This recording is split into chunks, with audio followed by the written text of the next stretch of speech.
business authority. Um, Tell us a little bit more about that and how it supports. Yeah, for sure. So business authorities, when we sat down, and I've been in business since 2004, and we've been doing a lot of consulting and strategy, and so we started to think about, me and my wife, what is the difference between successful companies and the ones that fail? And it starts off with, hey, a clear vision. There's these companies that are born and they don't have a clear vision. Now, in the second company that I described to you, the apps with the buildings, we had a clear vision. The vision was it's going to be $100 million company. So once you had that clear vision, every decision that you made led you towards that decision. So we couldn't get distracted. Shiny object syndrome. How many business owners go through shiny object syndrome? You're like, oh, cool. Hey, next week, let's get on TikTok. Why are you getting on TikTok for? Is your audience even on TikTok? All that kind of stuff. Yeah. So with the vision, you're then aligned and you know exactly where you want to go. After that, it's, okay, who do I serve? How do I serve them? Now, in any business, it's the 80-20 rule. So 80% of your clients are actually only paying you 20%. It's the 20% of those ideal clients that are freaking amazing that pay you your 80% of revenue.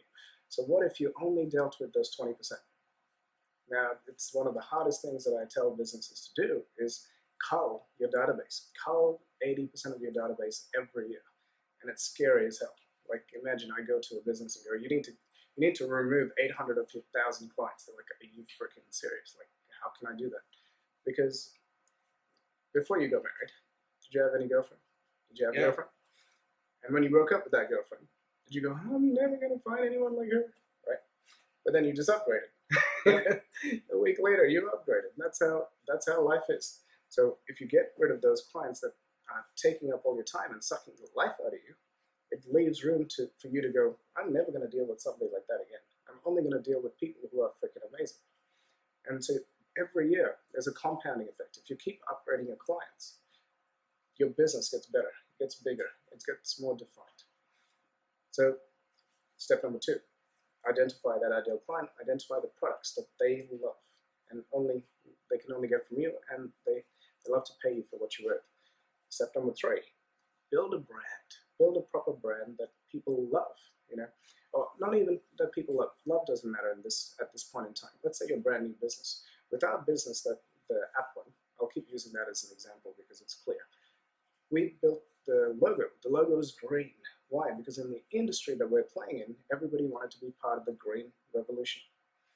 It's the tagline says, building interactive, creating smart cities, one building at a time. Now, just by saying the logo and the tagline, it told people about what we do. Creating smart cities, one building at a time. So our target market is buildings.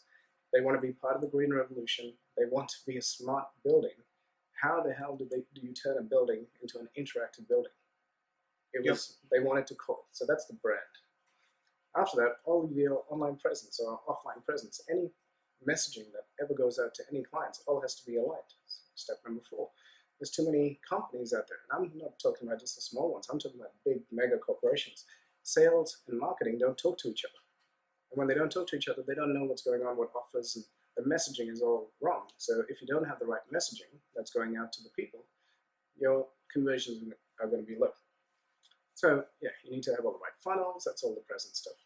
After that, we need to go work on automation, because by now you've done all the hard work. You've done the hard yards. You want to start leveraging. So you leverage technology. In this day and age, we've got access to the most amazing technology. Technology that all the big giant corporations have.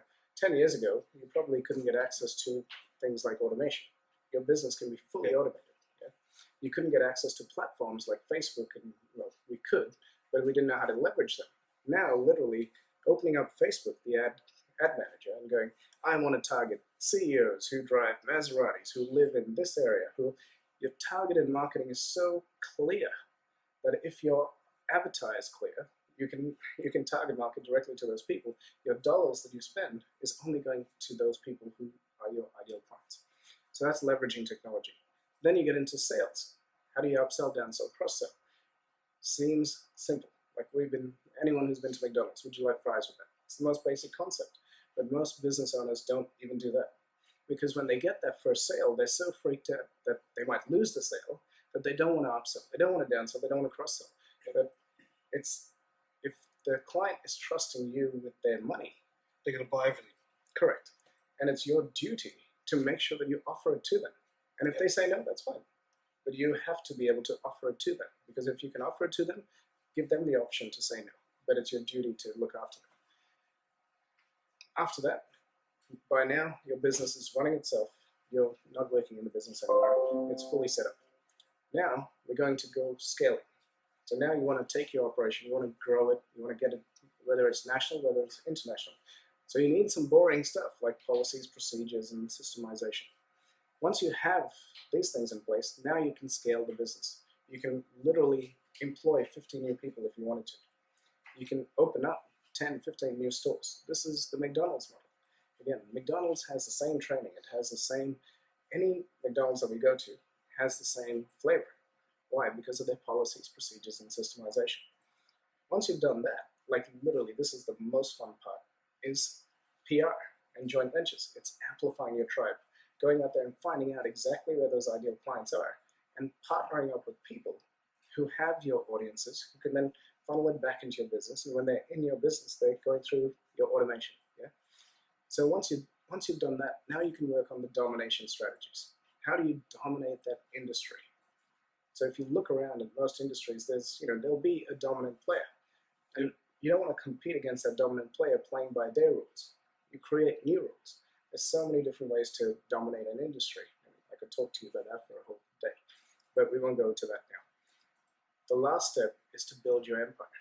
Now, building your empire to everybody is different. To some people, it's, hey, I'm going to make enough money to go build schools, to go create orphanages, to do philanthropic work. To some people, it's, hey, you know what? I'm going to go buy up more businesses. In our app business that I talked about, all we did was the building your empire phase, we went and started buying up all the companies that had our databases so that we could then go and cross-sell to them. It was the simplest acquisition strategy, the client acquisition strategy. So we'd buy up a business and then cross-sell.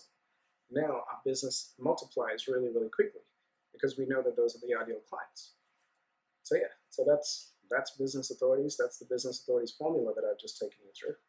And each one of those aspects has about 100, there's 1,000 different variations within each one, depending on which business you have. So what can people expect when they, if they were to look at joining the business authority, like the Facebook group that you've got? Yeah, sure. So you can come on Facebook to search for Business Authorities Community, jump on, and there's people in there who will help you build your company. Now, they're all business owners just like you are. We have events every quarter, which we get everybody together, we sit them next to. So when you get your ticket, you fill out a form. And when you fill out this form, it asks you, who do you need to be partnered up with? Who are your ideal joint venture partners? Because we're big on joint ventures.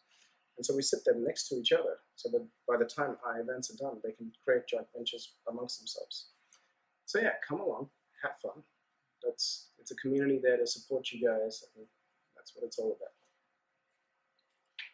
And what's so right now are you focusing on Earthlink Alliance? Yeah. So again, we build companies that are businesses which run without me, because if it's all about me, then I've got myself a job. So we've got an amazing team who are focused on automation, mobile apps, platforms, and business strategy. And so Earthlink helps those companies build, grow, and scale using the formula from business authorities. Gotcha. And if it's 3 things that you could tell a small business owner, irrespective of what industry they're in or what kind of business it is, what would 3 things be? The first thing would be to systemize and get all your policies, and not policies, even your procedures down.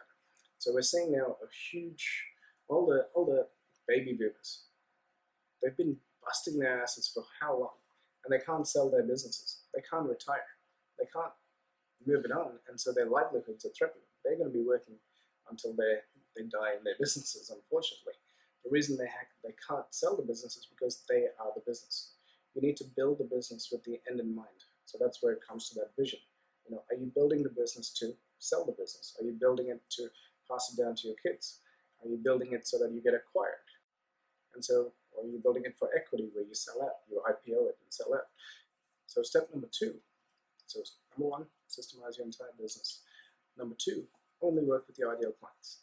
Like, seriously, guys, I know it might be scary to say no to people and to turn down, clients, but the ones who you charge less for and give discounts to, those guys, they drain your life. When you work with the people who appreciate what you do and pay you what you're worth, your life, you wake up in the morning, you're passionate. And when you have clients that drain your life, you see the phone buzzing, you don't want to pick it up.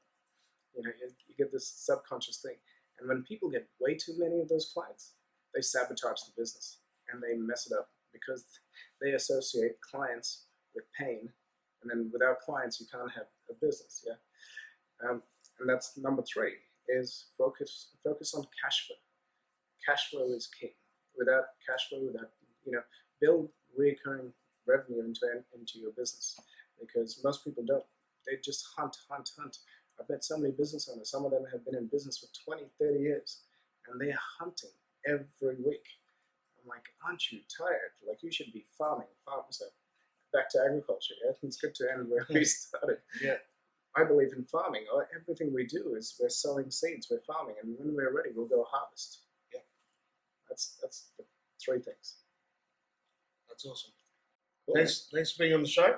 A pleasure. We're going to drop some links in the description for you to get in touch and follow Johann and Business Authority and keep up with what he's doing. And we'll catch you on the next episode of the Business Hour.